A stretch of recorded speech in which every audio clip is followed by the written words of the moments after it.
morning. Please be seated. Sorry, Larry.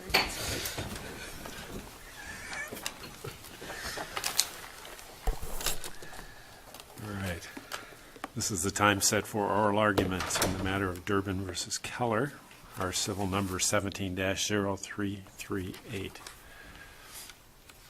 Each side will have 20 minutes within which to present their arguments here this morning. The appellant may reserve some portion of that for rebuttal. It's up to you to keep track of your time in that regard. We have read the briefs, been through the record, we've conferenced the case. We have, I think, a fairly good understanding of the proceedings below and the facts giving rise to the issues here. So please keep that in mind as you make your arguments. We're recording these proceedings both by audio and video. The video will be available on YouTube within a matter of days. But since we are recording, I would appreciate it if you, as you approach the podium, if you would identify yourself and your client for us. And with that, appellant may proceed.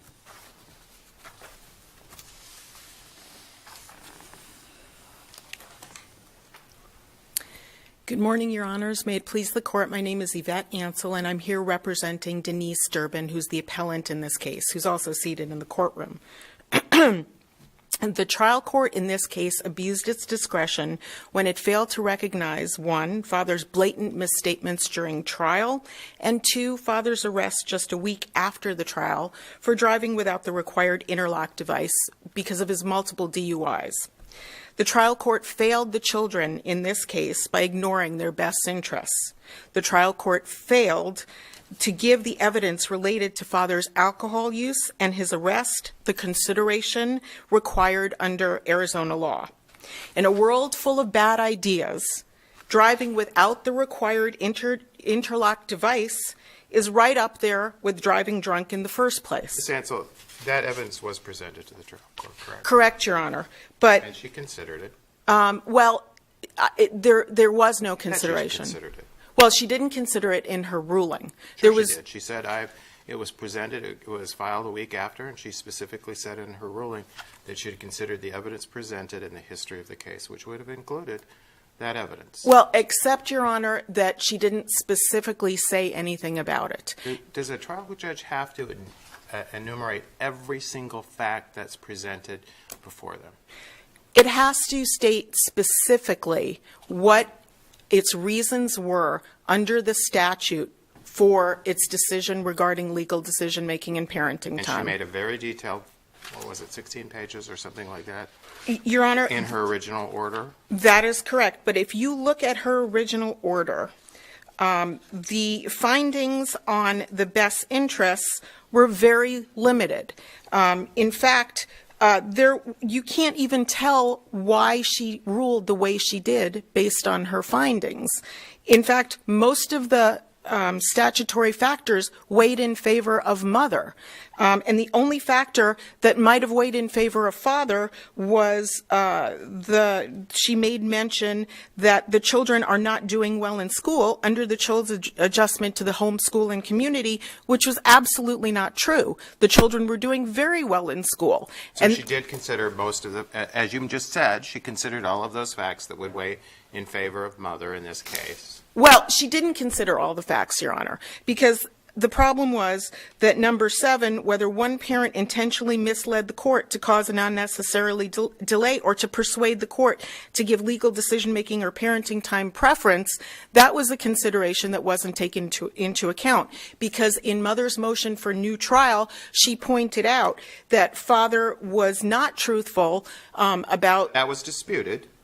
Well, it was disputed by him orally, but we had documentary evidence on his MVD report that he received, that he had a suspended license at the time. Ms. Ansel, the evidence was disputed, and the Correct. trial court resolved it, saying, I find that there's been nothing new presented. Well, no, the trial court said there's been nothing new presented in terms of the emergency motion.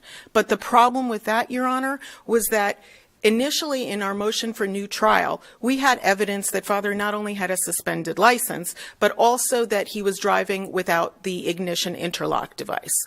But then in the emergency, and by the way, Your Honor, she never decided anything back in June. That motion for new trial sat there without a decision. And then mother filed an emergency motion, because she found out, and we had evidence that father was now driving without the interlock ignition device, which he knew about because it was contained on his MVD report, and he testified that he got notice that he was required to drive on it. And now he was driving without it with the children in the car.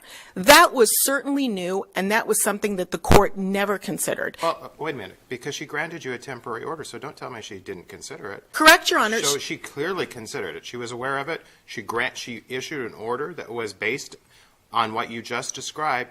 So how can you say she didn't consider it? You're absolutely right, Your Honor. She granted it, and that's what's perplexing in this case, because she said she was so concerned that these children were now being driven by father essentially illegally, because he was required to have the interlock device, that she decided to grant the emergency order.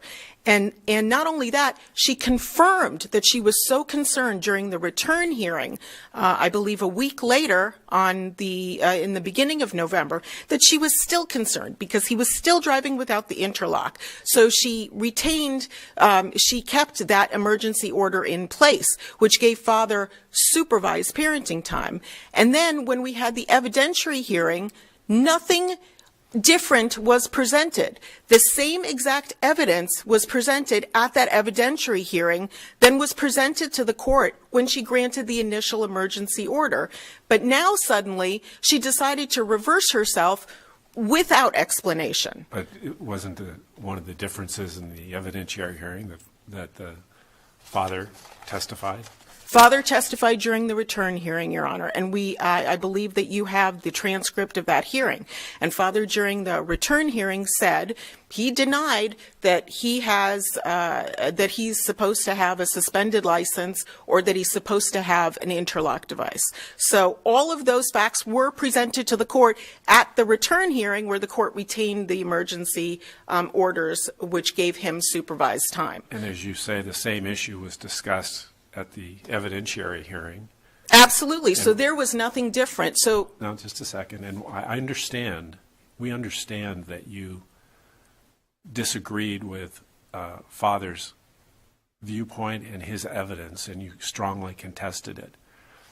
That was the role of the trial court to resolve that evidentiary issue, wasn't it? It's not our job to do that. Well, but Your Honor, there's a difference between having actual documentary evidence on an NVD report that says what father's required to do, and father getting up before the court and saying, oh, it's on there, but really it doesn't count. Anybody can get up and just say that, but the fact that we had documentary evidence. But we're talking about a credibility issue here. Well, but there's a document, and the document has to be read as true because I understand that is your position. It was father had a different position, and it was the point I'm trying to make here. It seems to me that it was the trial court's job to resolve these issues of credibility. And the trial court failed to do so because they didn't take in. The trial court resolved it. You just disagree with it. Well, it's more than I disagree with it or that mother disagrees with it, Your Honor. When you have father who's been arrested, so obviously the police disagreed with it. When you have an MVD report that says that father's supposed to have these requirements, and he had multiple DUIs before.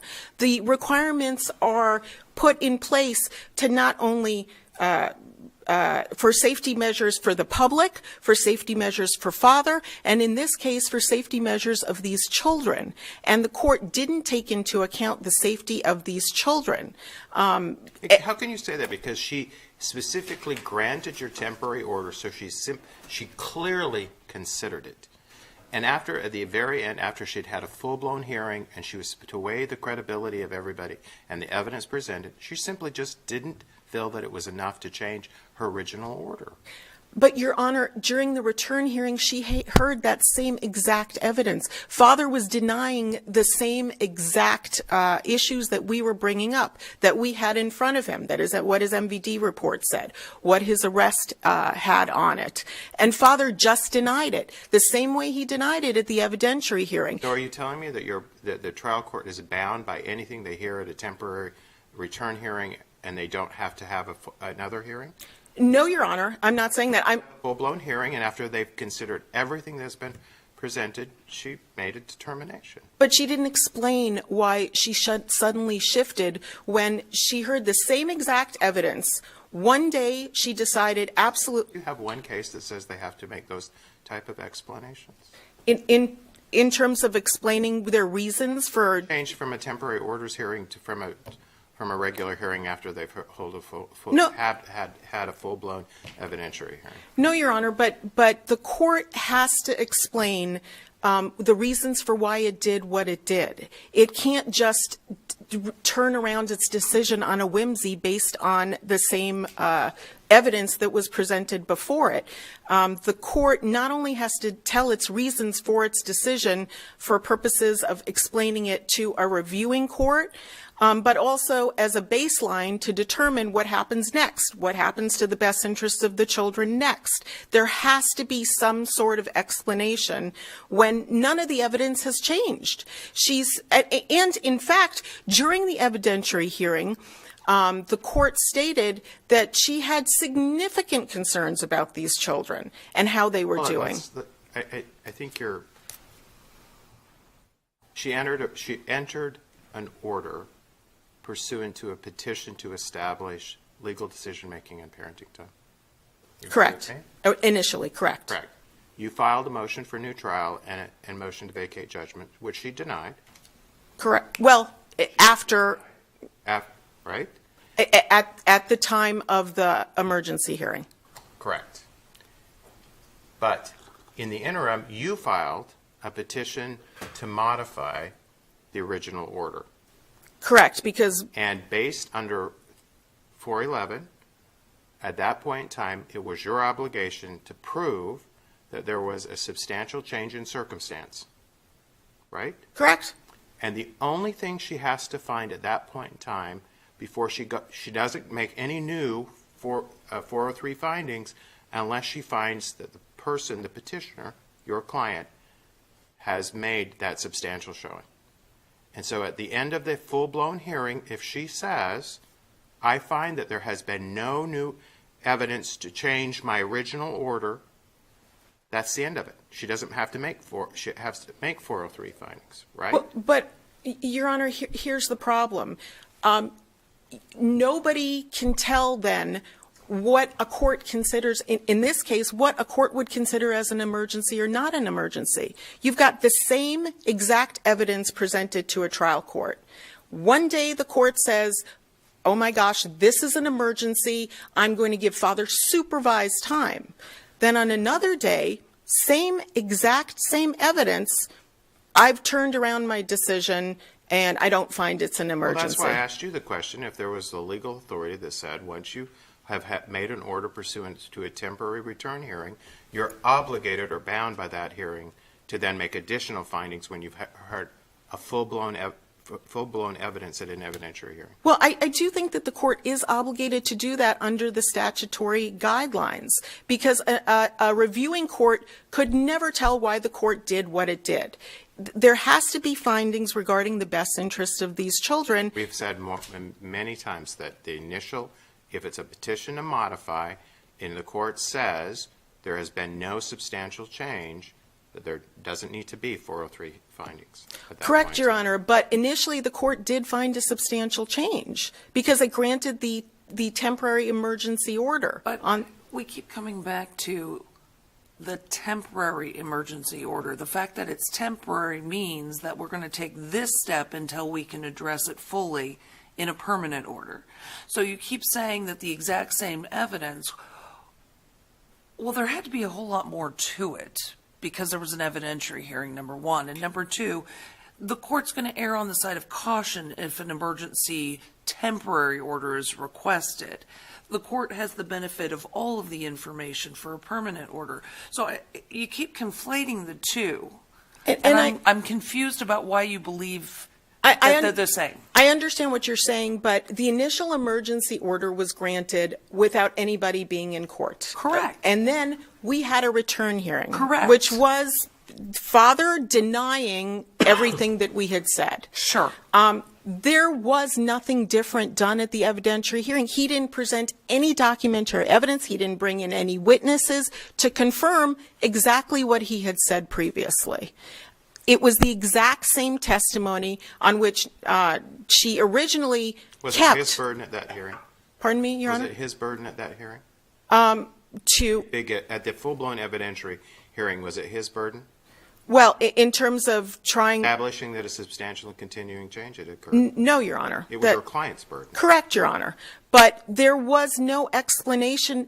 The problem with what the court did for the emergency hearing was that she said it was the exact same evidence that was presented in June, and there was a decision made. But there was no decision made back in June. We filed a motion for a new trial back in June, and it was based on father misstating things to the trial court, which the trial court never addressed. There are significant misstatements by father at trial that were then provided to the court in documentary evidence that those weren't the case, that the children were doing very poorly at school, which was one of her factors. The children weren't doing poorly at school. They were doing really well at school while they were with mother. Then, unfortunately, we had the children out of nowhere, when they were 8 and 10, shifting to father, which also meant a shift of schools, and they were doing very, very poorly. And then, Your Honor, there were many things this trial court did not address. Even father believed in his answering brief that the reason this court shifted the parenting time and the legal decision making was because of this interview of the children. First of all, a court can't rely on just one factor. And it's questionable whether an 8 and a 10-year-old child can even, are even of suitable age to make that decision. And that should not be the controlling decision in this case. This court did not consider the best interests of these children, Your Honor. And the court even said at the last hearing that they were extraordinarily concerned about the children. They tried to appoint a parenting coordinator, but the court didn't even realize that you couldn't appoint a parenting coordinator when the two parties don't agree on that. The court could have, and it was concerned, ordered other experts, but the court failed to do so. So without any explanation as to why this court shifted joint legal or did order final legal decision making, which is actually sole legal decision making for father, when father wasn't even asking for that. Father was asking for joint legal decision making, and why it gave father way more parenting time than even father had requested. Originally, father requested that he get most of the time during the school year, but then you give more of the time back to mother in the summer. He would have 1 week, mother would have 2 weeks, and it would go on like that. Yet what the court did, and it didn't explain why, was that it gave mother only one overnight a week during the school year, and then did week on, week off in the summer. So it didn't explain why it went far over what even father had requested. There just wasn't any decent explanation for this court to be able to review what this trial court did.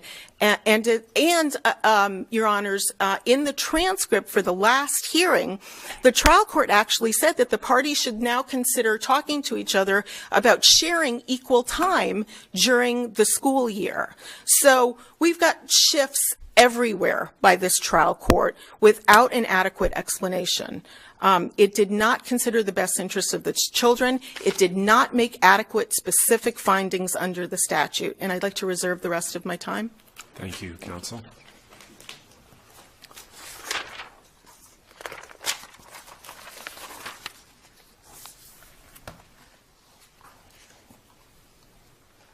Thank you, Your Honors.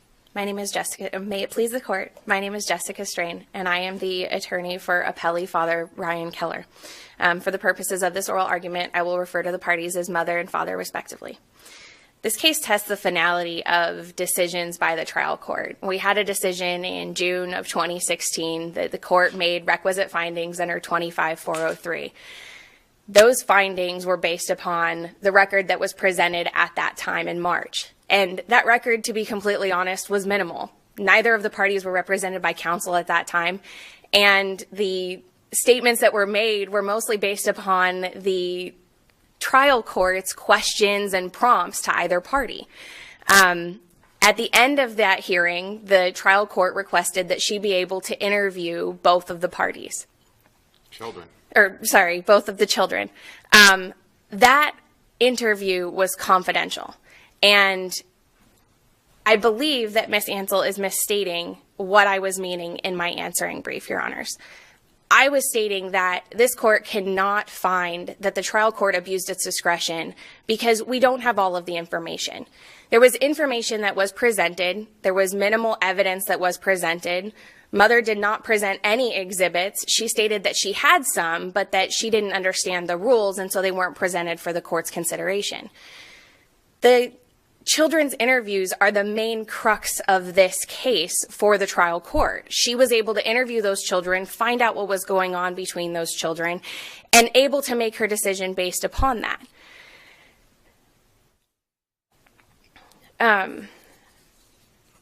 With regard to the motion for new trial, this court has an obligation to defer to the trial court because the trial court is in the best place to weigh the evidence and weigh the credibility of the parties.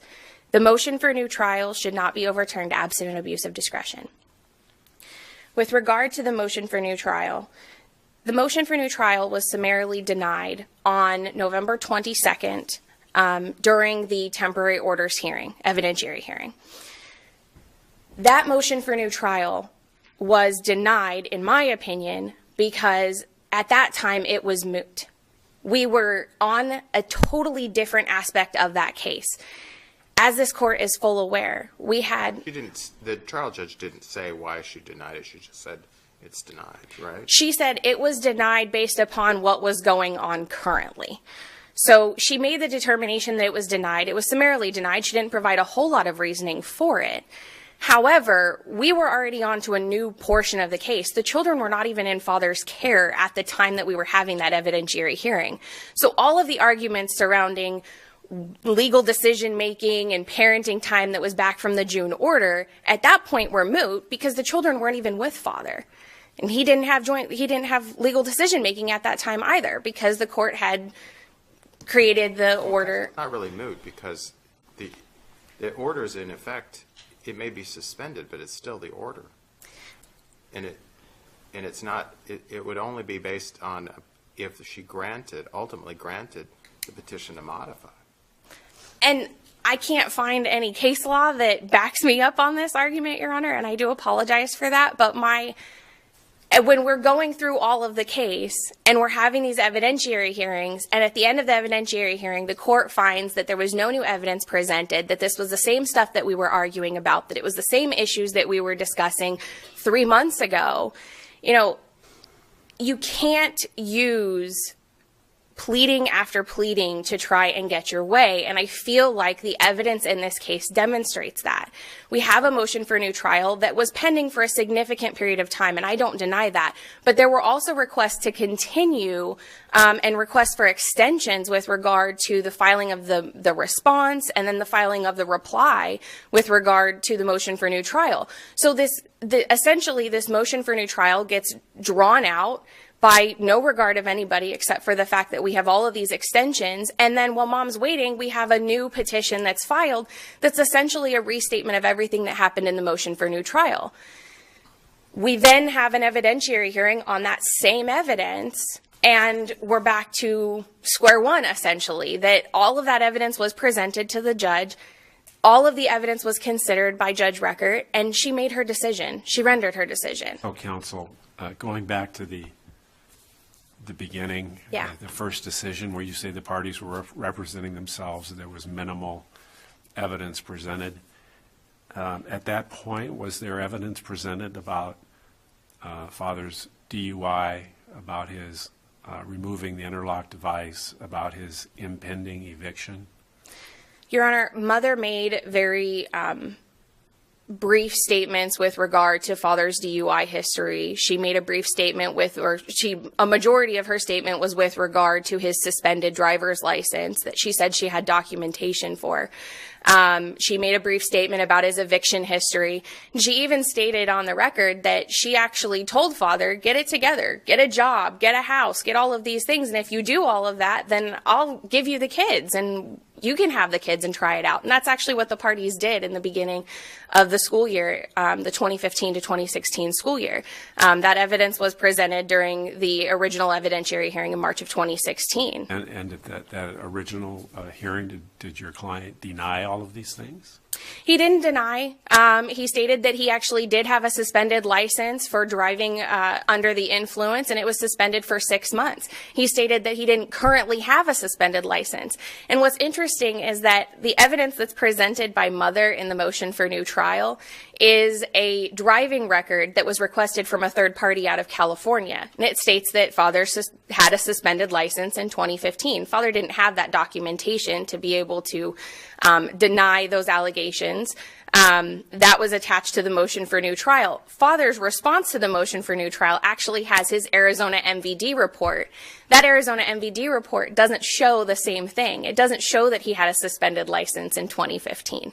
The last thing that he had was a satisfied suspension in 2014. So we have two documents that are essentially supposed to be stating the same things, and quite frankly, they don't. So well, what about the documentary evidence then that was presented at the last evidentiary hearing? The documentary evidence that was presented at the last evidentiary hearing, Your Honors, was, quite frankly, all of it put together. We had evidence with regard to father's driving history. He testified he didn't have a suspended license. He testified that he did have an interlock device on his car. And father even agreed at the end of the hearing that pursuant to a court order that he would be willing to keep it on for an extended period of time, which is what he agreed to and the court ordered at that hearing.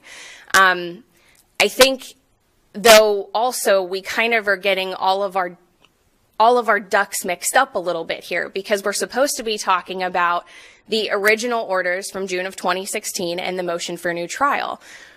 The petition for emergency petition to modify and the temporary orders was never something that was brought to this court's attention in the notice of appeal, and it was never brought to this court's attention in mother's opening brief. It was only brought to this court's attention in her reply brief. So I think we need to focus specifically on the judge's original orders from June of 2016 and then on the motion for new trial. And I think based upon the evidence presented, this court cannot overturn what the trial court did. There's just not enough evidence to provide a conclusory abuse of discretion here. Okay. And I believe that's all I have for you today. Thank you. Thank you. Questions? All right. Thank you, counsel. Ms. Ansel?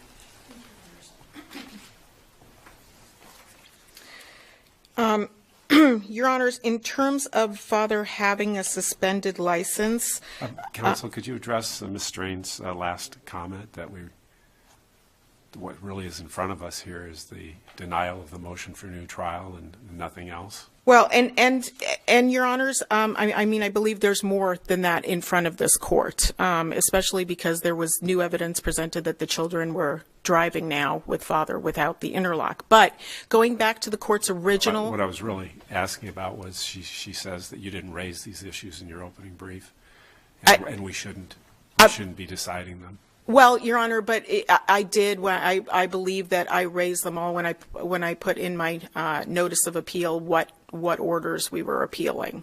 But if we go back to the original decision and the court's non-explanation of the factors, the family court is statutorily required to document its weighing of each of the factors, and that's what mother or this court can't tell from the reading of what the court put in these factors.